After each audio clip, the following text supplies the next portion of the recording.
Welcome back to the Contrarians. We're doing a bit of a unique show this time. We're going to be talking about music related movies.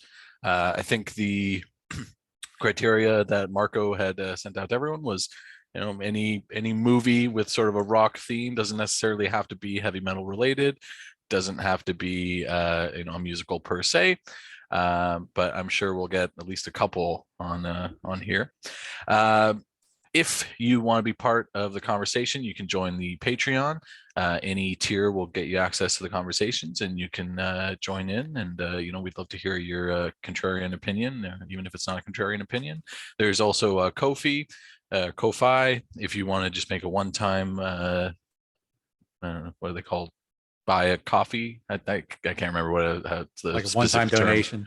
Yeah, one-time donation. I think they phrase it as buying a coffee, but anyways, and a T Public as well if you would like to purchase a contrarian shirt. So with that out of the way, this one's going to be pretty simple. We're just going to go around. Each of us will give their thoughts on some of their favorite music related movies, or maybe even if someone has one that they really, really dislike, they can talk about that. That might be fun. There's no real criteria here. There's no real thing. This is just a fun chat. So without any particular order, let's start with Peter Kerr. So Peter Kerr, take it away. All right. Thank you. Okay. I've got a couple. The first one came out in 1982 in a limited release. And my pick, well, the soundtrack actually for this movie came out a year before the movie was released. And I'm going to put forward A Music War. Oh, fabulous. So film. Came out in 1982. And it's basically you've got 20 or 30 bands, post-punk, punk, or new wave, playing at their absolute stone cold peak of their careers. The movie starts off with the Police, it finishes with the Police, and they're in just rare form playing in France. So it's basically unrelated concert footage of all these artists. You've got XTC, you've got Echo and the Bunnymen, you've got OMD, you've got punk acts like Dead Kennedys, you've got Psychobilly Punk, The Cramps, you've got X. I could just rattle them off, but this is an essential album. And the video, I got this, over the last 2 years. I think I purchased it off Amazon. The movie's still available. There it is. And it's just killer. And it's just concert footage over 3 continents. You've got the UK, I think there's footage in France, and there's also concert footage in America with these acts. But I just can't impress enough the performance of these acts. You will not see any better because they are absolutely at the at the peak of their careers.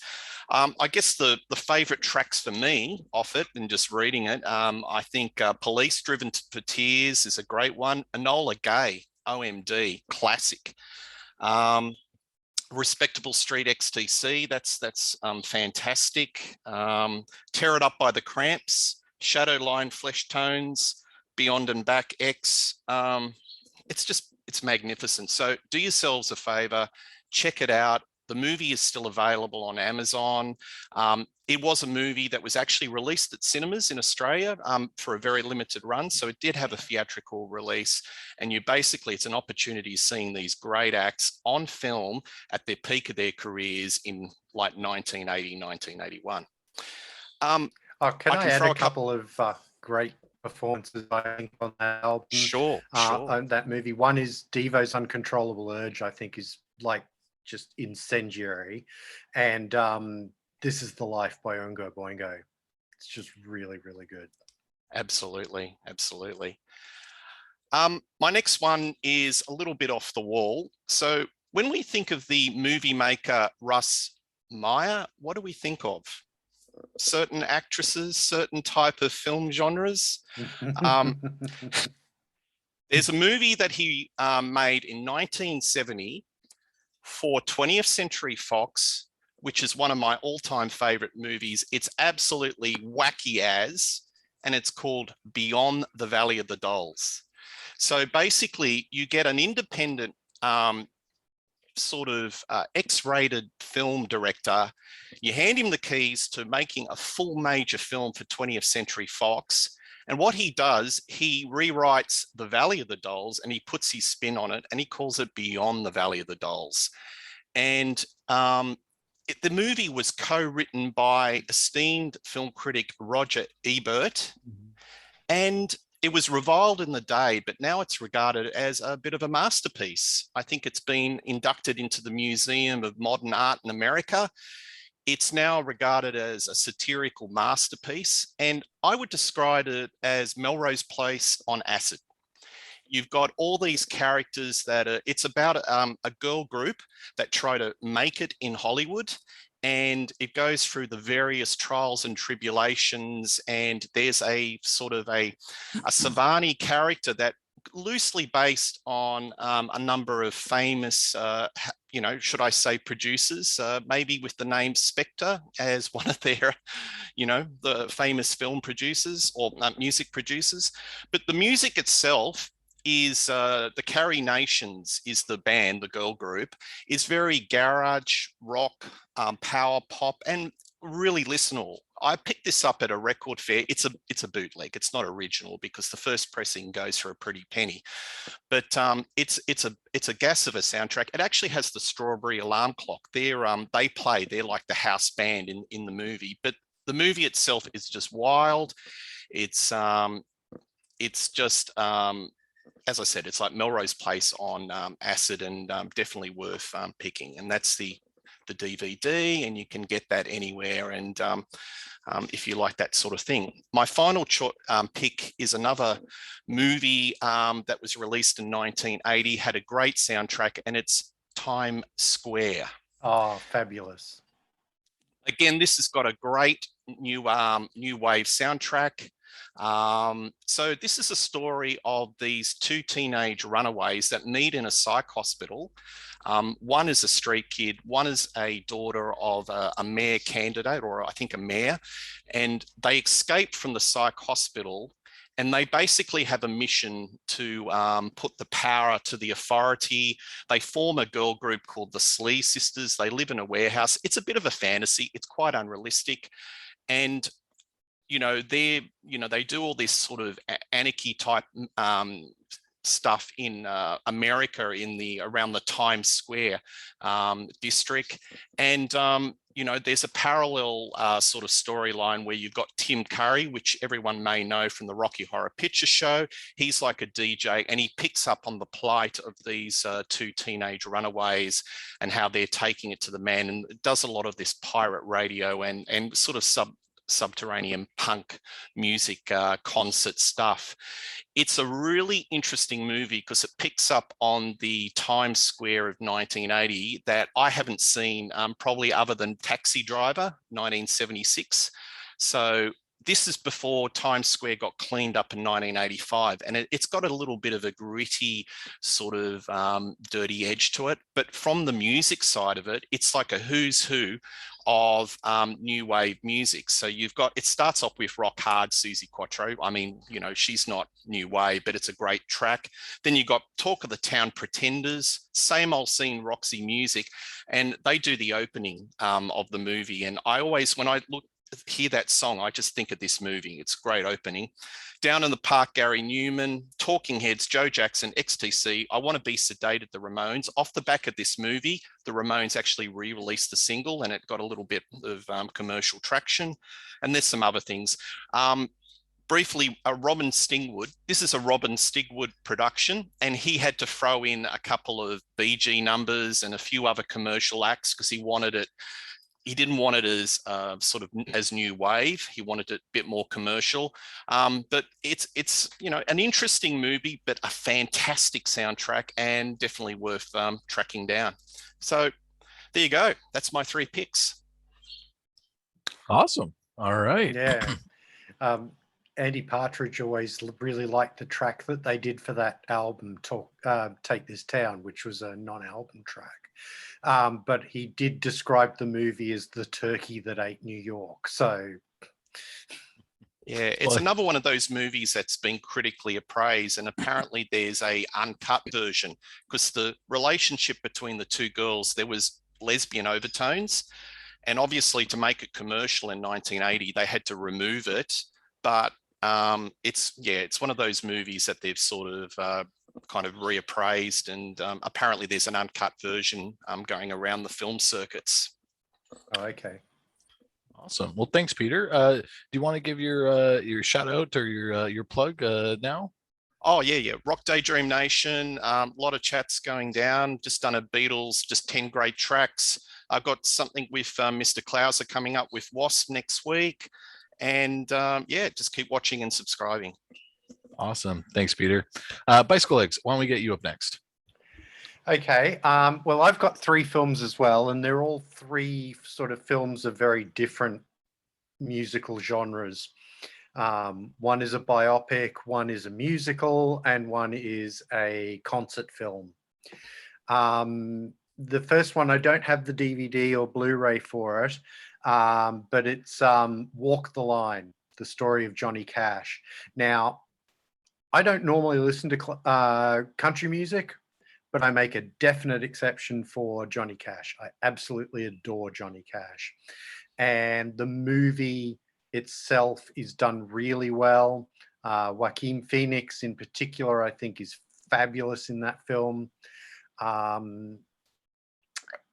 It's mostly historically accurate. There's a little bit of embellishment here and there, but mostly it's historically pretty accurate. I just recently watched an official Johnny Cash documentary on YouTube, on his official YouTube channel. And yeah, it definitely married up with what was in the biopic very closely. Fabulous film. I think it won a bunch of Oscars, and rightly so. So that's a biopic that I really, really love. Great choice. Musicals, yeah, thank you. Musicals are not something I'm normally into. I normally really hate musicals, like Sound of Music. Oh God, I never want to see that film again. Absolutely dreadful. But Terrible. one musical I absolutely love, Little Shop of Horrors. Released in 1986. It was based on a 1960s Z-grade horror film by Roger Corman. And somebody turned it into an off-Broadway musical, and then it eventually got filmed. It was directed by Frank Oz, who had a lot to do with the Muppets. He's the voice of Yoda and Miss Piggy, among other things. But he was also a very good film director. As a musical, it's hilarious. It's a really funny comedy musical, but the music in it is also really, really good. It's 50s style doo-wop sort of music. And Rick Moranis, who's the lead actor in the film, he can sing. He's actually got a really good singing voice. But I absolutely love that film. I feel like it... not just is it a good musical, but it also kind of pokes fun at musicals. And I think that's always kind of fun too. But it's my favorite musical. I absolutely love that film. And then for a concert film, I had to pick what I personally think is the best concert film ever made. And that is Stop Making Sense. Mm. Directed by Jonathan Demme, proper Hollywood film director, directed Silence of the Lambs, directed Philadelphia, also directed Stop Making Sense. Not only is it an incredible set list that they do, that the band does for this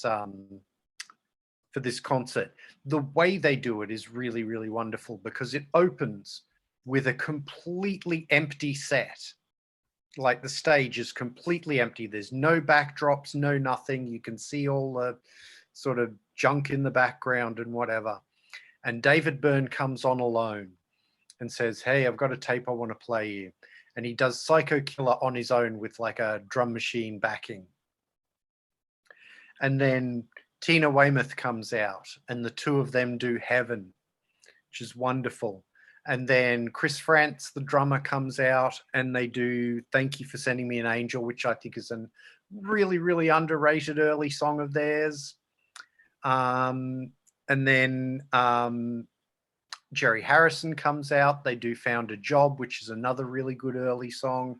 And then they bring the other members of the band out. And as they're doing this, the roadies are bringing on various bits of equipment, and then the curtain drops, and then eventually you get the back projection screens and what have you. The rest of the set list is really wonderful. I think the songs that they do off their most recent album at the time, which was Speaking in Tongues, are 100 times better in this concert than they are on the Speaking in Tongues album. They've just got so much more energy to them. The sets for it are wonderful. The way it's filmed is done in a very filmic way rather than your regular sort of static concert film where you just have sort of like 6 cameras or whatever pointed at various directions. David Byrne choreographs a lot of what he does on stage, which is something he's really, really sort of explored in his solo stuff too. Just a fabulous, as I say, I think the best concert film ever made. So those are my 3 films. Can I just do a quick honorable mention just as a tag onto that? David Byrne, America Utopia is another magnificent concert film, and Yeah, that sort of picks up absolutely. that thread. And it's viewers, you've got to do yourself a favor and see it. I saw the concert tour when it came out to Sydney, and easily probably one of the best concerts I've seen in the last 10 to 15 years. But that's another magnificent concert film, picking up on that Talking Heads David Byrne wheelhouse. Yeah, absolutely. And directed by Spike Lee. So another proper Hollywood director directing it. Yep. Magnificent. Mm-hmm. Awesome. Well, thank you very much, Bicycle Legs. We appreciate you having here. You want to give your plug or a shout out, or tell the absolutely. people at home something about you? Thank you very much. Yes, I have a channel simply called Bicycle Legs. It's a music channel. My most recent video I just put out yesterday, I rated the quote unquote studio albums of the Nice. I've also recently done a studio ranking of Pink Floyd, and I recently talked about one of my favorite albums of all time, which is The Seeds of Love by Tears for Fears. So please come and give me a subscribe, give me a watch. Really appreciate it. Just search for Bicycle Legs on YouTube. Awesome. Thanks, Bicycle Legs. All right. John Clauser, let's get you up next. Okay. So I mean, I got a stack of stuff I could talk about if I really wanted to. So I'm just going to rattle these off really quick before I go to the 3 I would talk about. This is a great documentary, The Iron Maiden, the early years, fabulous documentary. Of course, I'm sure somebody's going to mention Led Zeppelin song Remains the Same. This actually depressed me, The Decline of the Western Civilization Part 2, when I watched it a few years ago. This band called Extol is a Norwegian band, kind of a Christian black metal kind of band, if you can imagine that. Great video there. For the prog fans, this Kansas Miracles Out of Nowhere is amazing. I showed this before we recorded. Godspell, that's my musical. I'll even throw The Crow in there because he was a musician, and this movie is dominated by music. So this is a great. And as you could probably see, I'm wearing from the original artist there, but the ones I'm going to talk about the most. This first one, this one came out in 1992. If anybody's had a chance to talk to me a little bit off recording, they know that I have a little bit of a love for blues, especially the Delta blues. So this one's called The Search for Robert Johnson. It's narrated by John Hammond. You see him playing a lot of the music of Robert Johnson. It's basically just kind of they talk a lot about what's known of his life, or at least what was known of his life back in 92 when they did this. It's, if you love blues music and you love Delta blues music, really try to seek this out. Any kind of video you can find on Robert Johnson is really worth watching. I just love being able to watch this stuff and just do what I can to keep the Delta blues people memories and legends alive, because these guys are some of the forefathers of what became rock and roll, and I really, these guys need to be honored for that. My next choice is another documentary. This one is called Muscle Shoals. I live in Alabama, so I live about 2 hours, 2.5 hours, 3 hours south of Muscle Shoals. So this just talks a lot about the Fame studio and the Muscle Shoals studio, and just talks about a lot of the bands that did music, some of the known bands, some of the not so known bands. There's, again, I never realized just how much great music came out of the Muscle Shoals area in the state that I live in right now. I've got a dream that I would love to actually go up to Shoals and go into the studio and actually re-record a song I wrote back in 1995. To me, that would just be ultimately cool. and I think I'm going to do it. I just got to find out how much it is. But if y'all haven't checked this out, very, very good. Now, y'all know me. I with my Wasp stuff, you think I'm going to go with this, right? Wrong. I do like Spinal Tap, but that's not the one I'm going with. Because it's a mighty wind that's blowing across the land and across the sea. It's blowing peace and freedom. It's blowing you and me. I love a mighty, yeah, and it does sing that at the end of the song, by the way. But I love A Mighty Wind. There's a soundtrack. There's a soundtrack. There's the DVD. I could see myself at my age now doing more folky, acoustic-y kind of stuff. Not so much the Spinal Tap stuff, but my wife and I both love Mighty Wind. We just love that movie to death. The songs are so much fun to listen to. I showed the songbook. I actually got the songbook for her. I can learn the songs to play. And then I thought, hey, let's do the Mitch and Mickey songs. Those would be so much fun to play. And she can do the Mickey and I'll do the Mitch stuff. But it's just, it's, if you like those kind of mockumentary movies like Spinal Tap, well, Mighty Wind is the same style. So much of it is just ad-libbed. The music was mostly written by Michael McKean and Christopher Guest, and it's just such a fun movie. I just enjoy. I had to think of what I was going to put, and I was like, well, those are the ones I've probably watched the most in my life. So those would be my picks. I've got a little music YouTube channel called My Music Corner. I recently just did a top 5 Muppet movie songs video for it with my wife. She was my first guest on my channel. So I recently just did that. I'm really looking forward to seeing what Peter does with the Wasp video that we did. I just did a video with Ryan and Grant and Todd Evans for it was for Grant's channel, right, Ryan? Yeah. So that one was the Rush instrumentals. We just did that. So that was a lot of fun. I don't have anything in the pike just yet, other than stuff that there is stuff coming up, but I'll kind of wait to get to that. So there you go.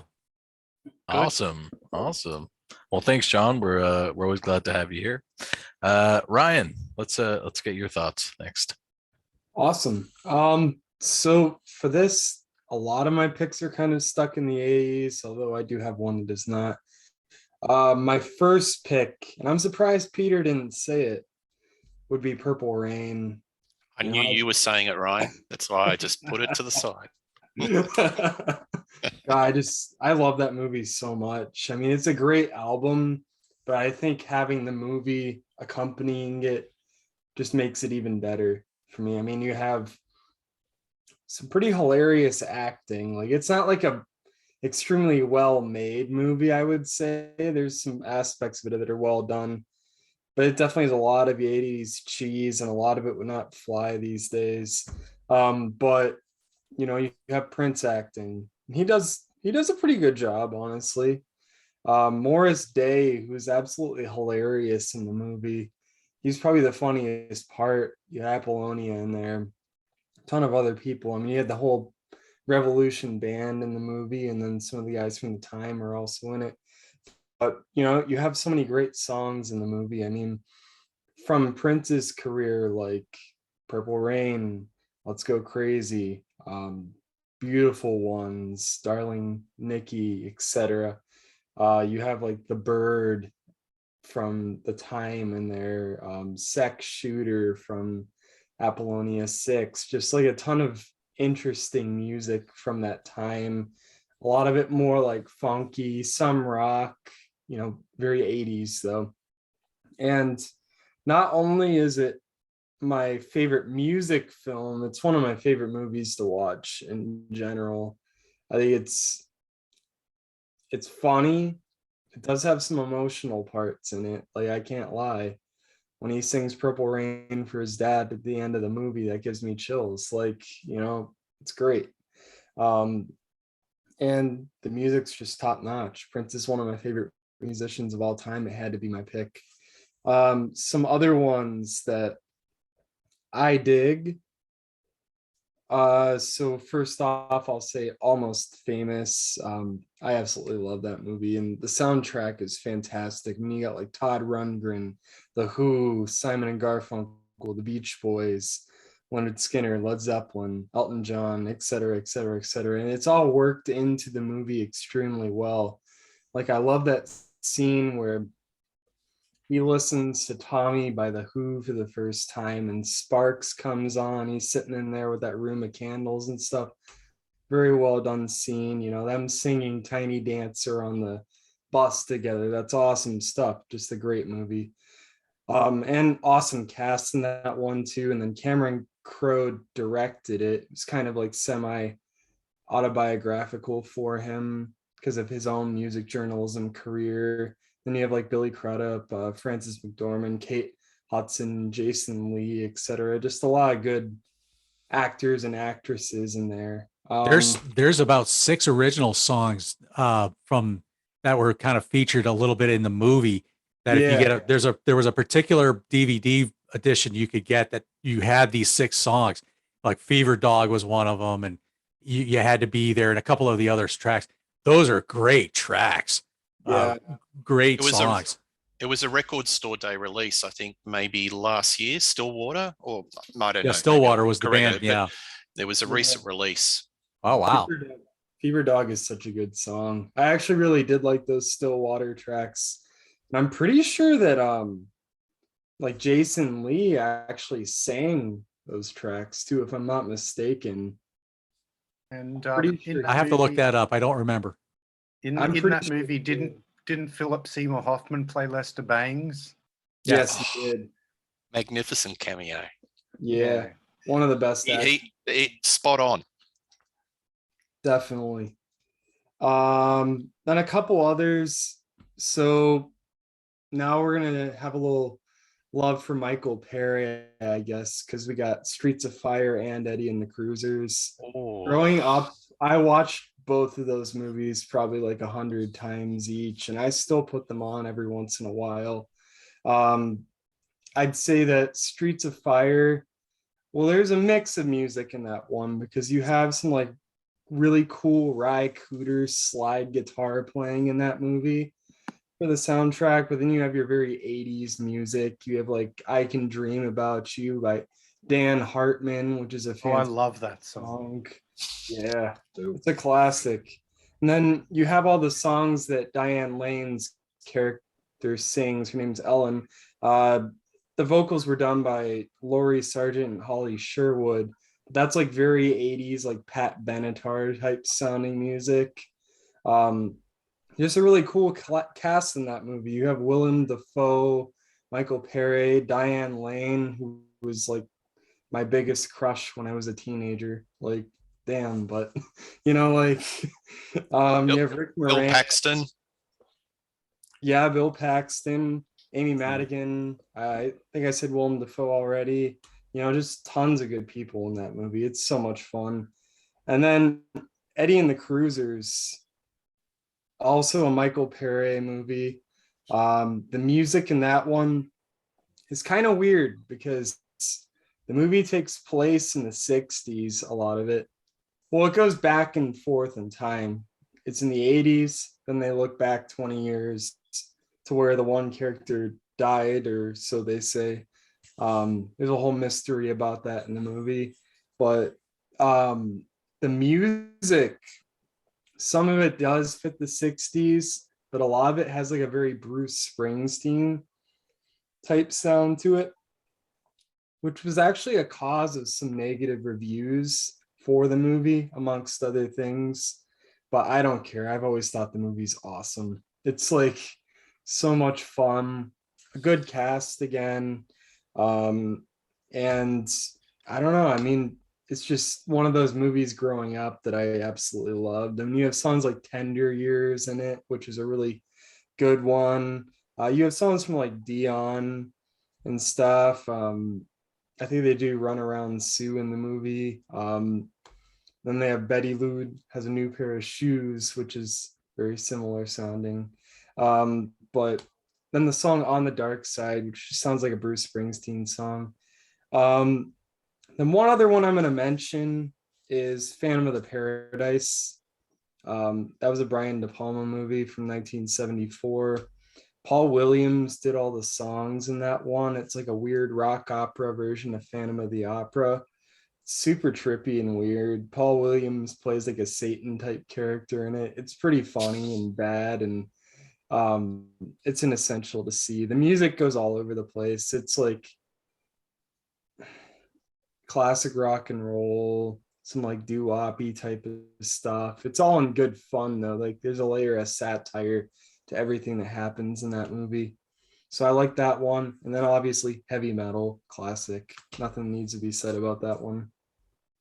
By the way, to answer the Stillwater question, the singer, the vocals that you hear is a guy by the name of Marty Fredrickson. That's who that. It's not Jason Lee singing. It's somebody. It's another guy. That name's man. familiar. What band has he been in? He's mostly more of. He's done work with Aerosmith. I'm looking at some other stuff. He's worked on like producing, and I think he co-wrote a couple songs for Def Leppard on the X album. And He hasn't been in a band or anything. That name is very familiar. he sounds like he's co-written a lot of stuff. He's done a lot of stuff with like Mick Jagger, Ozzy, all kinds of different things. But I think Mike McCready plays guitar. I can't remember the rest of the band on Stillwater, but the actual vocals was a guy named Marty Fredrickson. Yeah. So Yeah. just there you go. I mean, that is a great movie. But I don't think Cameron Crowe's done a better film. I think he's been on a bit of a downward slide since that film. And every film he puts out, I sort of get disappointed because it's incrementally worse than the previous one. And I think Jason Lee, Kate Hudson, I think there's career highlights. Like a lot of those actors in that film have never done better. Agreed. I think it was a peak for Cameron Crowe, like I said, because it was a personal movie for him. He had a lot to say with it. It was probably really important to him. I haven't really cared for stuff that he's done as much as that one since. Well, he's done two sort of personal films. The other one was Fast Times at Ridgemont High. And I love that movie. Yeah, and good soundtrack to that one too. Say Definitely. Anything, that was outstanding. That was like a teenage movie, but it still had a lot of depth. But no, I think Almost Famous, that was his career high point, and I think he's been on a slide ever since. Yeah. Good choices, though. Yeah, great choices, Ryan. Oh, all Yeah. of those. Would you like Purple to? Rain. Yeah. Oh yeah. So I do have a channel and a Facebook and an Instagram. They're all called Ryan's Final Destination. Man, there's tons of content coming out on the channel. We got a series about Genesis that we'll be wrapping up pretty soon. I know this week we'll be recording an episode about Invisible Touch and We Can't Dance. So it's going to be probably pretty interesting. You might want to check that one out. Aerosmith, another series we're doing right now. We've been getting into the interesting era of Aerosmith too. I know this week we're going to be talking about Pump and Get a Grip. So we're into the late 80s and 90s now, and we'll be going through the whole catalog of them along with Genesis. I know after that, have a Police series we're thinking of doing, and then Queen, we'll be doing that. And then after that, a couple months down the line, I know there's talks of doing a entire series of all of Alice Cooper's albums. So that's going to be interesting. You just reminded me, Ryan, I'm going to be doing a video later this month on where I'm going to be defending Calling All Stations. Oh, nice. That's awesome. Is this week's episode going to be 3 hours? The director's cut? That last one, man, that was epic. Yeah, we'll see what happens. It seems to happen that the Genesis videos are usually about half the length of what the Aerosmith videos end up being. You guys were going hammer and tongs. It should be it should be the other way around. I don't know. There's just something about this group, us talking about Aerosmith, that just really clicks for some reason. So it was going at each other hammer and tongs over 3 hours. Wow. Yeah, and then Like a Lord of the Rings movie. Yeah, basically. And then another video that I know will be having come out pretty soon, I just have to release it, is about short songs that we love from bands that don't typically write short songs. We recorded that one maybe about a week ago. I've just been waiting to put it up since there's been so much other content coming out. And yeah, on Facebook and Instagram, I do like written reviews. I do reels of certain albums that I'm listening to and stuff. So there's a ton for you to check out. And then, yeah, I mean, Grant's Rock Warehouse, been doing videos. I've been on Rock Daydream Nation. I know John and I are in talks of doing a video about a certain album that he really likes, etc. Awesome. Well, thanks for being here. We appreciate having you. All right, the music nut himself. Let's get your opinion. Great to be here. So I have 3 movies that I'm going to talk about today, and one of them is a movie, and the other 2 are documentaries based on concerts. And these movies have really nurtured my musical tastes. This is what many of these bands are bands that I still listen to today and really love. And I'm gonna go in order of 3 to 1. My third one is the movie, and I saw this movie when it came out in 1991, and Oliver Stone directed it, and it's The Doors. When I saw this movie, before I saw this movie, I was a Doors fan. I had the Greatest Hits album, and after I saw this movie, I bought all their stuff. This was very well done. Val Kilmer is Jim Morrison. Meg Ryan is Pam Corson. Oliver Stone directed, as I indicated. It's very over the top. Pretty chronological too, going through Jim Morrison's tumultuous life, all the incidents that he got in trouble for in the 60s. And the music comes off very well. If you really want to dig into the Doors, really get into their music, this movie does a great job of it. There's a lot of funny parts in the movie. He just keeps seeing this Indian over and over. I don't know where Oliver Stone was going with that, but another time when they have a Thanksgiving dinner that was very memorable. But it's a very good movie. It's one that I could still watch anytime. And that's my number 3. My number 2, this was recorded. This was a show that was recorded in San Francisco on Thanksgiving in 1976. And this is a group I love to death, and it's the band, The Last Waltz. This was a Martin Scorsese directed this one, and it's just as great as all the other movies that he did, like the Godfather movies in particular. But this was a concert held in 76 on Thanksgiving Day. It was supposed to be the band's last concert. So they pulled out all the stops. They opened the show with a turkey dinner. And then the band came out and played an excellent set. They did The Wait, they did The Night, they drove Old Dixie down. Lee Von Helm sang like his life depended on it. They did Makes No Difference, Stage Fright, Katie and Driftwood, all these great songs, Shape I'm In. And then they brought out all the guests. In the movie itself, the guests come out a little bit earlier, but when it was originally recorded, the band came out and then the band came out. I'm sorry, the band came out and then the guests came out to join the band. What's also cool about this movie is you have the live performances as well as the studio clips as well of them performing. Like when the Staple Singers are joining with the band on The Wait, that's a magical moment in the movie. They interview the band as they're talking about, well, this is the end of the road for us because we've been together for 16 years, 8 years backing up Bob Dylan, 8 years on their own. But it's mostly Robbie Robertson's call. The movie makes Robbie Robertson look like the leader of the band, but if you know the band, they were greater than the sum of its parts.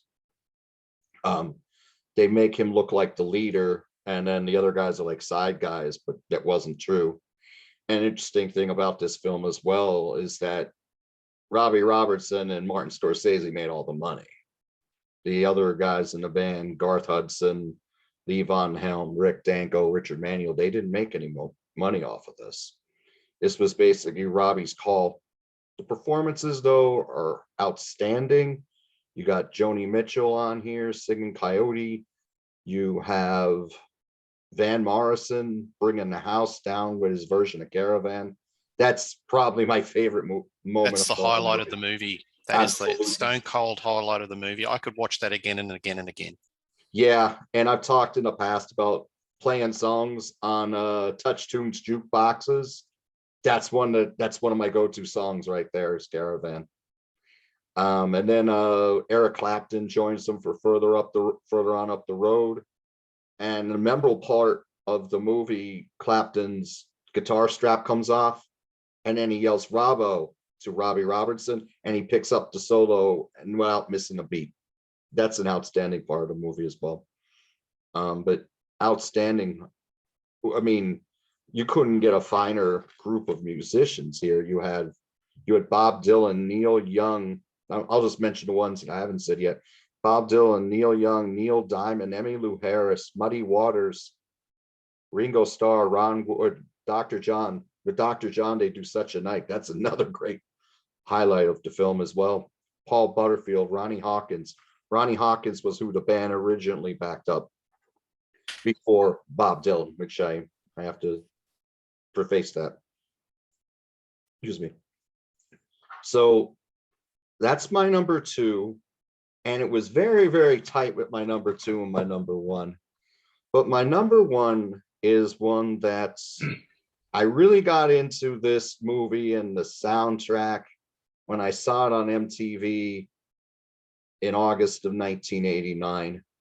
It was the 20th anniversary of this festival, and you already know where I'm going. Woodstock, 3 days of peace and music. This has really nurtured my musical life. And it also was the stepping stone for a lot of great bands. Santana played here as a last-minute replacement before their first album came out. And then they hit big with Evil Ways. And they were fantastic here.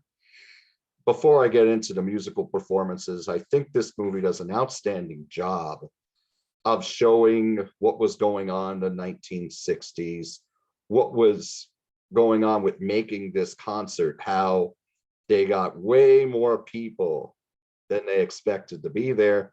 And back then, it was all word of mouth. You didn't have the internet and the World Wide Web advertising shows. I mean, now it's out there, but back then it was all word of mouth. It does a good job of showing how because they had so many people, they ran into a lot of problems with the logistics and eventually having to make it a free concert, and traffic problems, and the townspeople being really surprised that all these young kids have come onto their town. But it was mostly a positive experience. As for the music itself, fantastic. And they don't even have all the bands that played on the movie. For instance, Creedence Clearwater Revival they did a set at 2:00 in the morning on one of the nights of the festival, but John Fogerty thought the set was subpar, so they weren't in the movie. Although later on, I heard part of the set on the box set, and they sounded pretty good. Grateful Dead were also part of this festival, and they weren't featured as well. But what was featured was magnificence. Joe Cocker and the Grease Band, fantastic. This was like his big coming out party, so to speak. He became a superstar based on this performance. And so there was Mountain. This was one of their first shows. I believe this may have been before they came out with mountain climbing.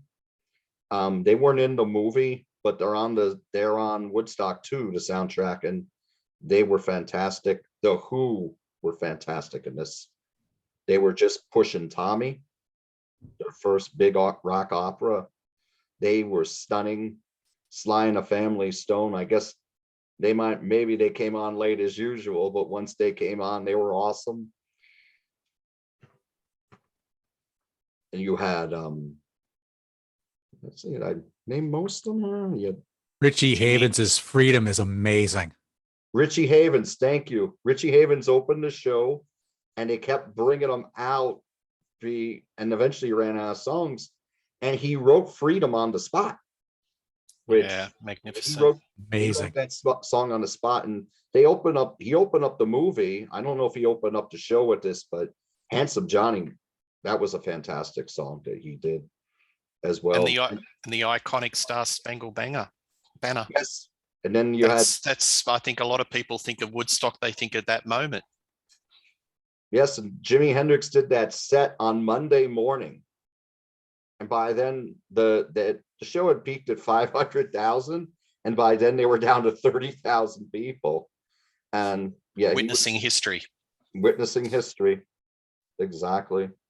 Joan Baez was great in this film as well. But this won the Academy Award for Best Documentary that year. Yep. And it has really nurtured my musical taste. Oh, and one more thing I have to say. Crosby, Stills, and Nash, this was their second, Crosby, Stills, Nash, and Young, this was their second performance. Although something happened with Young, he didn't want to be in the film, I believe, but he was in the film. He was at the concert. He did a song called Sea of Madness with them as well. That I believe is on the Woodstock 2 soundtrack. So, and Joni Mitchell was not there because she did the Dick Cavett show that day. So already had that lined up, and that was back when Dick Cavett was a big show for the counterculture. And she wrote the song Woodstock based on her boyfriend at the time, Graham Nash's reports of what he was telling her about the show. So if this is my number one, Woodstock, 3 Days of Peace and Music, and I would recommend it to anyone. Fantastic. Can I make a couple of quick points? Firstly, Woodstock, who would, think about seeing a band at 3 a.m. in the morning? Wow. I'm going to see Jimi Hendrix at 3 a.m. in the morning. That's just wild. I think it would have been an endurance test, but a pleasant endurance test, because today's modern festivals are, it's like lights up at 11.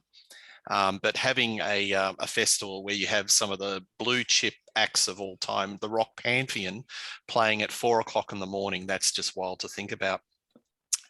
Also, the Last Waltz. I think the Last Waltz is always in competition with Stop Making Sense as the #1 music concert film of all time. And in my wheelhouse, it's always, it's either 1 or 2.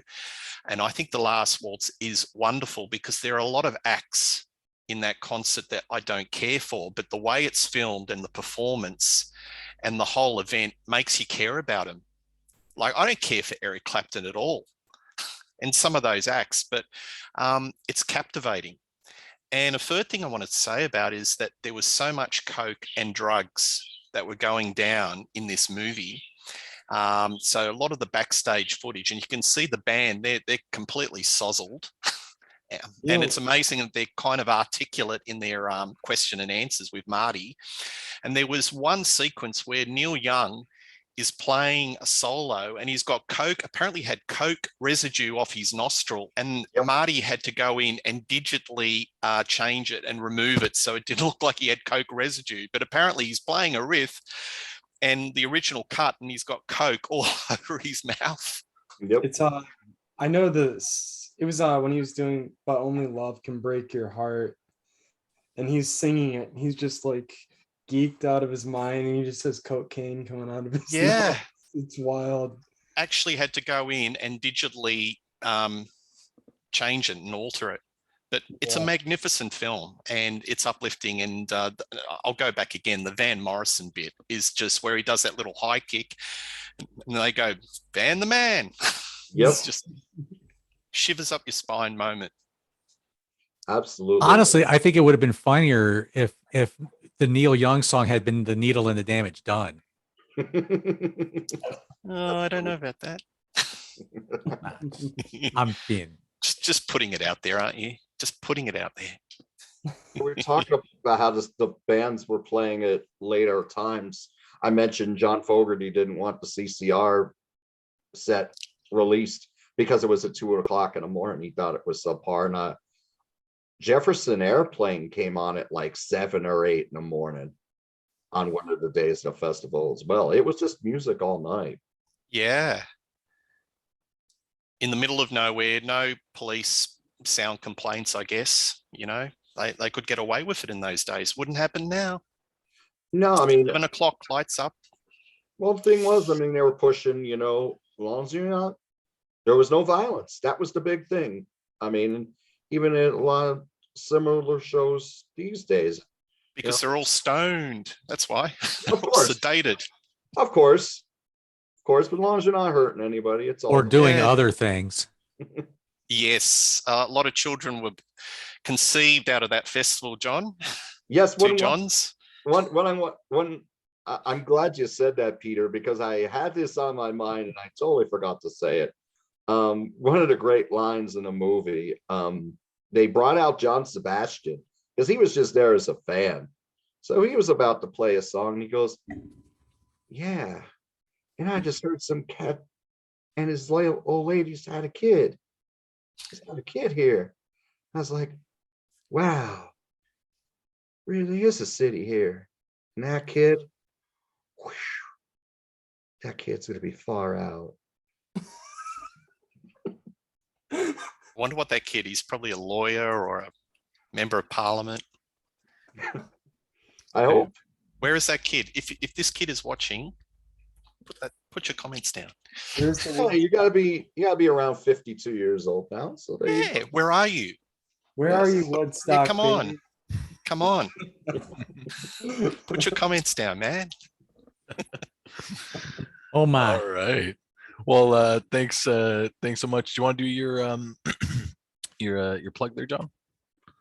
Thanks, Nick. I don't have a channel. I do shows on the Contrarians. I got a couple that'll be airing soon. I got some shows going on with Ryan that will be doing soon. And I also got some shows going on with Grant Arthur and Grant's Rock Warehouse. So stay tuned. Hope you like them. Awesome.